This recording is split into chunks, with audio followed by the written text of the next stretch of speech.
मतलब पता होगा ही कि अभी कुछ टाइम बाद चुनाव का सीजन भी स्टार्ट होने वाला है। तो हमारा जो 2023 का साल है ना, ये बहुत ही ज्यादा एक तरीके से कह सकते हो आप एक लकीएस्ट साल होगा, क्योंकि इसमें भर्तियां आपको बहुत देखने को मिलेंगी। एक ऐसी भर्ती जो 10वीं पास विद्यार्थियों के लिए, जिन्होंने 10th पास कर रखा है, वो सभी स्टूडेंट्स इन फॉर्म को फिल कर सकते हैं। क्या है, कैसी है, चलिए जरा जान लेते हैं, एक नजर सब कवर। चलो फटाफट से हम बात कर लेते हैं पहले नोटिफिकेशन के बारे में। भर्ती है आईबी की, इंटेलिजेंट ब्यूरो की, क्लियर है। इसके अंदर इसका जो नोटिफिकेशन था ये 17 जनवरी को आया, आज 18, नोटिफिकेशन कल जारी कर दिया गया था ऑफिशियल वेबसाइट पर। आवेदन इसके प्रारंभ होंगे, आवेदन का मतलब है जब आप इसको अप्लाई करोगे, अप्लाई इसका रजिस्ट्रेशन आप स्टार्ट कर सकते हो, 21 जनवरी से शुरू हो जाएंगे। और एक चीज मैं दोबारा से बोलूंगी, जब भी आप रजिस्ट्रेशन करेंगे अपनी फोटो को, अपने सिग्नेचर को, ये सारी चीजें बहुत ही अच्छे से भरना, ठीक है। ना हो तो कोई बड़े भाई बहन है साइबर कैफे वाले के पास चले जाना, खुद से भर रहे हो तो भी भरो, अच्छे से भर सकते हो। पढ़ लेना पूरी गाइडलाइंस, कितने केबी में फोटो चाहिए, कितने केबी में सिग्नेचर चाहिए, मम्मी का नाम, पापा का नाम, अपना नाम, 10th की जो मार्कशीट होती है उससे ही लेकर लिखना। फॉर्म रिजेक्ट हो जाते हैं और यकीनन बहुत दुख होता है, ठीक है। तो अच्छे से फॉर्म को फिल करना है। आवेदन की अंतिम तिथि होगी 10 फरवरी, 10 फरवरी से पहले पहले फॉर्म को फिल कर देना। ये मत सोचना 10 फरवरी में ही करेंगे, वहां पे नहीं कोई बैठा है, फिर सर्वर नहीं चलता है। कोशिश करना 5 फरवरी से पहले पहले आप फॉर्म को फिल कर दें। एग्जाम की डेट है अप्रैल 2023, टेंटेटिव का मतलब है अभी फिक्स नहीं है, महीना दे रखा है, अप्रैल में होगी। डेट कभी भी दे सकता है, पहले हफ्ते में, दूसरे में या तीसरे में। पदों की संख्या 1671 पद यहां पर निकले हैं, जो पोस्ट लिखनी है, नंबर ऑफ वैकेंसी जो निकली है वो 1671 है। आगे हम बात कर लेते हैं सिलेक्शन प्रोसेस कैसे रहने वाला है इस आईबी के एग्जाम का। तो सिलेक्शन प्रोसेस रहेगा आपका स्टेज 1, स्टेज 2 और स्टेज 3 इसके अंदर होता है।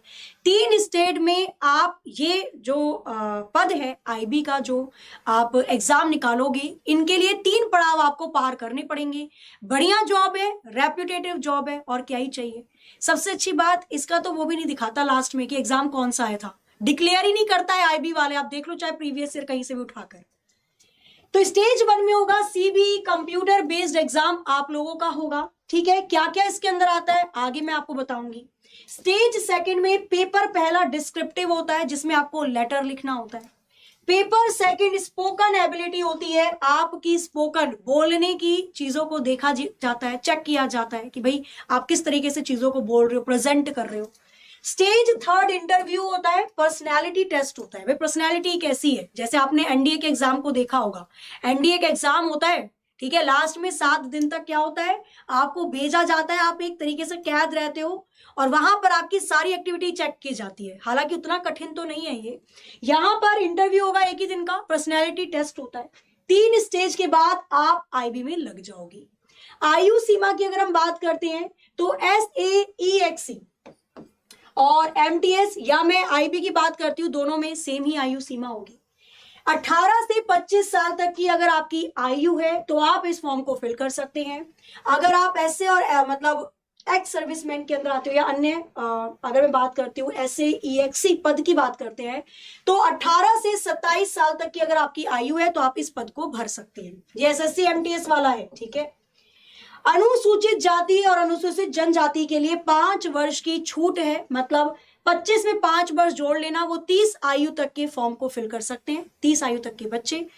उसी तरीके से अन्य पिछड़ा वर्ग के लिए 3 साल तक की छूट आयु के अंदर दी हुई है। शैक्षणिक योग्यता कितनी होनी चाहिए, तो शैक्षणिक योग्यता आपकी एलिजिबिलिटी होनी चाहिए किसी भी मान्यता प्राप्त बोर्ड या विश्वविद्यालय से 10वीं पास आपने कर रखी हो बस, ठीक है, या समक्ष प्रतीक्षा उत्तीर्ण कर रखी हो। आपने अगर 10th पास कर रखी है, यूपी बोर्ड है, ICIC बोर्ड है, या फिर आपका बोर्ड है CBSE, तो आप इस फॉर्म को फिल कर सकते हैं। एग्जाम टाइप Tier 1, यहां पर मैंने आपको पहले ही बता दिया था कि Tier 1 में CBE कंप्यूटर बेस्ड एग्जाम होगा, मल्टीपल चॉइस क्वेश्चन आते हैं, 100 नंबर के होंगे, 60 मिनट आपको दिया जाता है।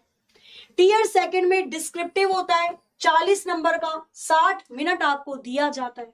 स्पोकन इंग्लिश केवल 10 मार्क्स का होता है, वही इंटरव्यू के भी नंबर जुड़ते हैं जो कि 50 नंबर होते हैं, ठीक है। अब आते हैं हम SSC MTS paper 1 exam pattern के अंदर। सेम एग्जाम का पैटर्न भी आपका दिया जाता है आईबी के अंदर। कुछ जर्नल अवेयरनेस के आते हैं 20 प्रश्न 20 नंबर के, मैथ्स के आते हैं 20 क्वेश्चन 20 नंबर के, रीजनिंग 20 क्वेश्चन 20 नंबर, इंग्लिश के और जर्नल स्टडी से भी 20 क्वेश्चन 20 नंबर के पूछे जाते हैं। स्टार्टिंग में मैंने बताया था टोटल समय दिया जाता है 60 और क्वेश्चन करने होते हैं 100, ठीक है। एसएससी वाला पैटर्न पूरा, हर एक गलत क्वेश्चन पर 0.25 की नेगेटिव मार्किंग भी होगी, मतलब एग्जाम में नेगेटिव मार्किंग भी होती है। किसी भी एग्जाम की जब आप तैयारी करते हो तो सबसे पहला आपका काम क्या होता है? सबसे पहला आपका काम होता है कि आपको उस एग्जाम के बारे में पता होना चाहिए और कौन कौन से सब्जेक्ट आते हैं वो भी पता होना चाहिए। सिलेबस एक बार निकाल लो, फिर एग्जाम की तैयारी करने पर लग जाना चाहिए। टीयर सेकंड, जब आप टीयर 1 पास कर लोगे, प्रीलिम पास हो जाएगा, तो टीयर सेकंड में होगा आपका translation of a passage of 500 words from local language to English. आप अपनी लोकल लैंग्वेज को चूज करेंगे, उस लोकल लैंग्वेज से इंग्लिश में आपको एक पैसेज ट्रांसलेट करना है। जैसे राम खाता खाना खाता है, या कुछ भी होगा कि भाई आज के टाइम पे देखा जा रहा है कि अभी आपको पता है टॉप 10 मोस्ट टफेस्ट जो एग्जाम होते हैं उनकी सूची आई। सबसे ज्यादा मुश्किल कैडा एग्जाम होता है आपका गांव एग्जाम, जो कि चाइना में होता है। दूसरा होता है आपका, ऐसे कुछ भी होगा, आपका कुछ भी दे दिया जाएगा टॉपिक, आप लोकल लैंग्वेज से इंग्लिश में ट्रांसलेट करोगे, ठीक है। दूसरा सबसे टफेस्ट एग्जाम माना गया आईआईटी जेई को। तीसरा सबसे टफेस्ट एग्जाम माना गया यूपीएससी को। तो ये टफेस्ट एग्जाम की अभी सूची आई थी, उसके अंतर्गत है, ठीक है। तो ऐसे कोई भी आपको पैसेज दिया जाएगा, लोकल लैंग्वेज से इंग्लिश में ट्रांसलेट करना होगा। और स्पोकन एबिलिटी 10 नंबर की है, ये मैंने आपको बता दिया। पेपर सेकंड जो स्पोकन एबिलिटी है, ये केवल क्वालिफाइंग नेचर का होता है, इसके नंबर नहीं जुड़ते हैं, ठीक है। क्वालिफाइंग मार्क्स टीयर 1 के लिए कितने रहते हैं? अगर आप जनरल में और सीबीई मतलब कंप्यूटर बेस्ड एग्जाम जो प्रीलिम में अगर आपके आए 35 नंबर, तो आप क्वालिफाई हो मेंस या टीयर सेकंड को देने के लिए। ओबीसी में अगर 34 नंबर आते हैं तो आप क्वालिफाई हो, एसटी एसटी में 33 आते हैं तो आप क्वालिफाई हो, और ईडब्ल्यूएस में भी इकोनॉमिकल वीक जो होते हैं उसमें भी अगर आपके 35 आते हैं तो आप क्वालिफाई माने जाओगे, ठीक है। इसके बाद अगर हम बात करते हैं टीयर सेकंड के लिए क्वालिफाइंग क्या मार्क्स होते हैं, तो ऐसे ईएक्सी पोस्ट के लिए आईबी की अगर 20 नंबर आए हैं 50 में से, जब आप लोकल लैंग्वेज को इंग्लिश की भाषा में ट्रांसलेट कर रहे हैं, अगर 20 नंबर आए हैं तो आप क्वालिफाई हो, हुर्रे। और अगर आप एमटीएस की बात करें तो एमटीएस में 50 में से अगर आपके 15 नंबर भी आ जाते हैं तो आपको क्वालिफाई माना जाता है जर्नल स्टूडेंट के लिए, ठीक है। पे लेवल, अब कितना पैसा मिलेगा? भाई तैयारी तो हम कर लेंगे मैडम, ये तो बताओ सैलरी कितनी होती है इन लोगों की? भाई देखो मेहनत तो करनी पड़ेगी। एक तरफ यहाँ पर ये भी तो देखो, आप काफी सारी भीड़ छट जाएगी क्योंकि बहुत सारे लोग हैं जिनको इंग्लिश से डर लगता है। अगर आप थोड़ा इंग्लिश में पकड़ बना लेते हैं तो पूरे चांसेस है इसके अंदर। भाई क्वालिफाई नेचर भी तो देखो बहुत कम में जा रहा है ना, ठीक है। 15 नंबर है, 20 नंबर है, ज्यादा लाओगे तो खैर जाहिर सी बात है मेरिट में, फाइनल मेरिट में नंबर आता है। अगर आप एमटीएस जनरल पोस्ट की बात करते हैं तो लेवल 1 में, ये लेवल 1 की जॉब होती है, सैलरी 18,000 से 56,900 आपको मिलती है। पे स्केल तुरंत ही नहीं मिलती है, बढ़ती रहती है, इंक्रीमेंट होती है इसमें। ऐसे ईएक्सी पोस्ट के अंदर लेवल 3 की जॉब होती है, 21,700 से शुरू होकर 69,100 इसकी सैलरी होती है, ठीक है। एक गवर्नमेंट जॉब, रेप्यूटेटेड जॉब, बढ़िया सैलरी, तो ये सब मिलेगी, बट आपको उसके लिए करनी पड़ेगी मेहनत, ठीक है। तो वही ये सारी चीजें हैं। आईबी सिक्योरिटी असिस्टेंट जिसकी हम बात कर रहे हैं, एसए की बात कर रहे हैं, junior intelligent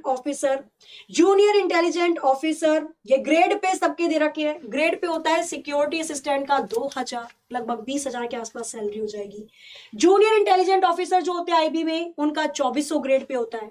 junior intelligent officer का ग्रेड पे 2800 होता है, और सेंट्रल इंटेलिजेंस ऑफिसर का ग्रेड पे सबसे ज्यादा होता है, ये वही है 70,000 वाली सैलरी के, इनका होता है 4600। इनको अलाउंसेस भी बहुत सारे दिए जाते हैं, ठीक है। और इनके डिपार्टमेंट के अंदर भी पेपर होते रहते हैं जिससे आपकी पोस्ट बढ़ जाती है, पद बढ़ जाती है, और सैलरी भी उसी के अकॉर्डिंग इंक्रीमेंट होती है। तो ये थी आपकी पूरी डिटेल जो मैंने आपको दी आईबी और एमटीएस से रिलेटेड। अब आईबी, एमटीएस और एसए सिक्योरिटी असिस्टेंट से संबंधित इस एग्जाम की तैयारी करवाने के लिए एग्जामपुर लेकर आया है प्रतिज्ञा बैच। क्लियर है? इस बैच को अभी फिलहाल 5